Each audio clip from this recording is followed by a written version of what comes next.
तो हेलो दोस्तों, कैसे हैं आप सब। उम्मीद करता हूँ सब बढ़िया होंगे, है ना। तो चलो आज मैं आपको ओडोगोनियम के बारे में बताऊंगा कि ओडोगोनियम होता क्या है। ये बीएससी थर्ड ईयर स्टूडेंट के लिए बहुत ही इम्पोर्टेंट है। साथ ही एमएससी बॉटनी फर्स्ट सेम और सेकंड सेम के लिए बहुत ही इम्पोर्टेंट है ना। ओडोगोनियम होता क्या है ना।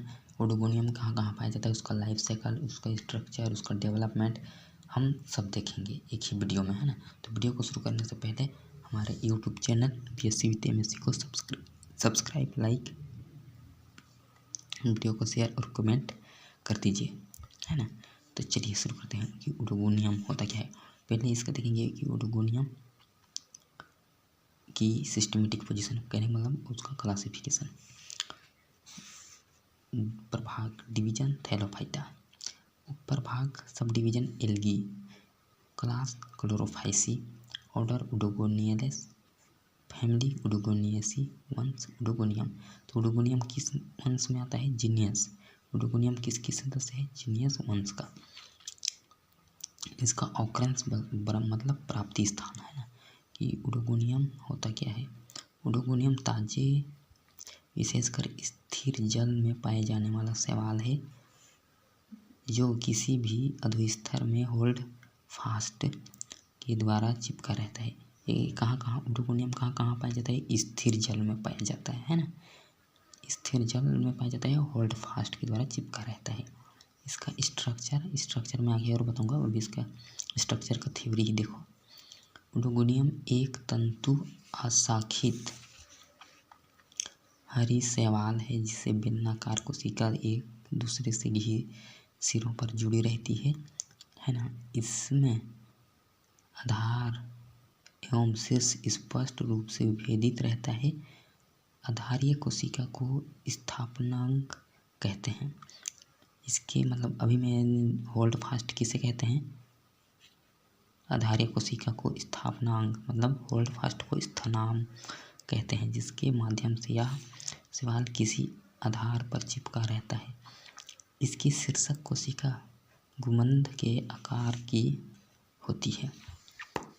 तो दोस्तों इसका ओडोगोनियम होता क्या है। ओडोगोनियम की प्राप्ति स्थान कि वो कहाँ पाया जाता है, ऑकरेंस, है ना। और साथ ही उसका स्ट्रक्चर। अब देखते हैं उसका लाइफ साइकिल। ओडोगोनियम में विकसित प्रकार की विषमयुग्मी लैंगिक जनन पाया जाता है। ओडोगोनियम जनन हेतु इस शैवाल में विशेष रूप से जननांगों का निर्माण होता है। नर पुमाणुक तथा मादा अंड युग्मकों का निर्माण क्रमशः पुधानी तथा अंडधानी ओडोगोनियम में होता है। जननांगों का वितरण, है ना।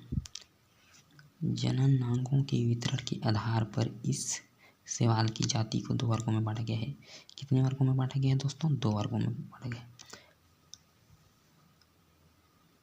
पुधिघारी जाति, है ना, स्पीसीज। इनमें पुधानियों का निर्माण सामान्य आकार के तंतुओं पर होता है। उदाहरण क्रैमस, है ना। इन जातियों में पुधानी तथा अंडधानी उत्पन्न करने वाले जंतुओं में स्पष्ट आकार की भिन्नताएं इनमें होती है। इनमें पुधानी उत्पन्न करने वाली तंतुओं का माप स्त्रीधानी की अपेक्षा बहुत छोटा होता है। बौने नर तंतु कहते हैं, है ना। तो दोस्तों डेवलपमेंट ऑफ ओगोनिया, है ना। डेवलपमेंट ऑफ ओगोनिया को देख लेते हैं। मैक्रेडस एवं नैनड्रक्स दोनों प्रकार की जातियों में अंडधानी का विकास सामान्य होता है।